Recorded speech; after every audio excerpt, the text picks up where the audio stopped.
Okay, so I just want to go over a couple of things to do with decals and textures. So I'm changing this view to realistic, so you can see the textures. And then I'm going to go to Insert and Decal. And I've already got a decal I've made previously called Painting. So I'm going to go to Edit Type. And by the way, do you want me to take your screens over, or you write just on the projector? Take your screens? Yep. No. Okay, so I'm going to duplicate that decal and call it Rug, and then go to Edit and Browse and change it to another decal. And another image, sorry, that I've made for decals. So I've got a folder called Rugs, and I've got there obviously some different images of rugs. And so I'm going to use the Persian rug, I think, because that's what I've got a cutout for. And that's now set the image, so I'll show you that. If I place it, you can see it, and if I stretch it, obviously it's bigger. And you can see then that the, let's move it into a better spot.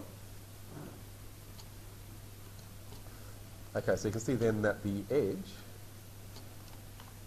is a rectangle, and so I've got the white part there where the image finishes, and I want to cut that out. So I'm going to go back to Edit my decal, and then edit the attributes, and then add a cutout. So then we've got cutouts and then image file, and hit Browse, and you can see then I've got a, oh, now I'm making sure I've got the right one. Oh, is that the right one?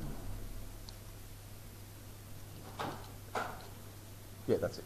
Okay, so I've got a file that I've made specifically for this rug.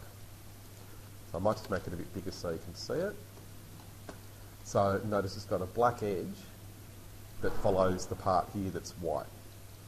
So where it's black, it's going to cut out that image. So it's similar to masking in Photoshop. So the white part it keeps, and the black part it takes away. That's it. So okay, okay, and now you can see it's cutting out nicely. Bit hard to see sometimes when you get the black border, but if you zoom in there, you can see it is cutting out around the rug there. And when I render, we won't see the black line. Unfortunately, in Revit, as far as I know, there isn't a way, even with the line work tool, to remove the edge lines of a decal. So you have to go to Photoshop if you want to take those out. But for rendering, it works really well. So if I have a camera, in fact I've got camera views of that area, so I'm not going to make another one. So one of these, which one?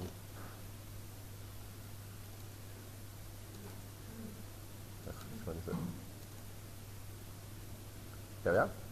Okay, so if I was to render that, then we wouldn't see the black line around the rug, we'd just get the cutout. But what I really want to show you is then if that texture isn't found next time when I open the file, how do we tell Revit where it is?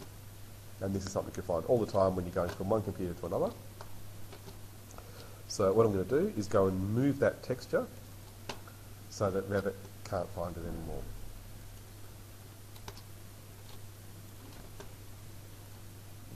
So here are the two files that I've used for that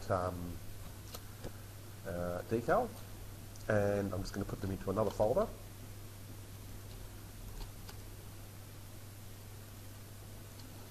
And so that Revit gets confused, I'll close my file.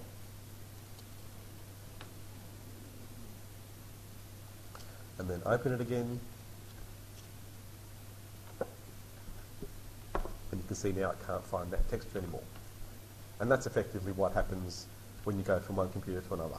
So if you take your file home, even though you've got the texture files, Revit doesn't know where they are. So you can tell it. So on the File menu, you can go to Options, and then go to Rendering, and click the green plus. I'll just repeat that because it's an easy one to miss. On the File menu, just make sure you realise the Options button down there. This is where you set a lot of the preferences for Revit. But it's an easy button to miss. So again, File menu, and that's where you find Options. And then under Rendering, you click the green plus to add a path. And then over here, this is the path that comes up. You just need to browse there and choose the folder where that texture or image is. So I put it into the Paintings folder, remember. So now I'll click Open. Notice I couldn't see any image files there. Don't expect to, it's just to choose the folder. Okay, so that's it. I'll click OK. It'll sometimes come up straight away, otherwise you might need to just do something to make it wake up. There we are. Now it's found it. And that's it. So a good technique, whenever you're working on your own computer especially, is make a folder for all of the materials or all of the textures that you use for a particular project. Okay, I'm just going to put these back into the rugs folder because do the options in the hot thing as soon as I put the details on, or should I? not necessarily, no, because if it's on the computer that you've made the material, then it knows where they are. So it's normally when you go to another computer. So then I'll just leave it and then when I go home, Exactly. Yeah, that's right. But just make sure you take all the texture files with you, and yeah, should be right. Yeah, that's it. So that's all I wanted to go through. Hopefully that'll help you all because everyone has that problem. Such an easy tweak, but we all have trouble classmates and everything. Ah, oh, no. Right.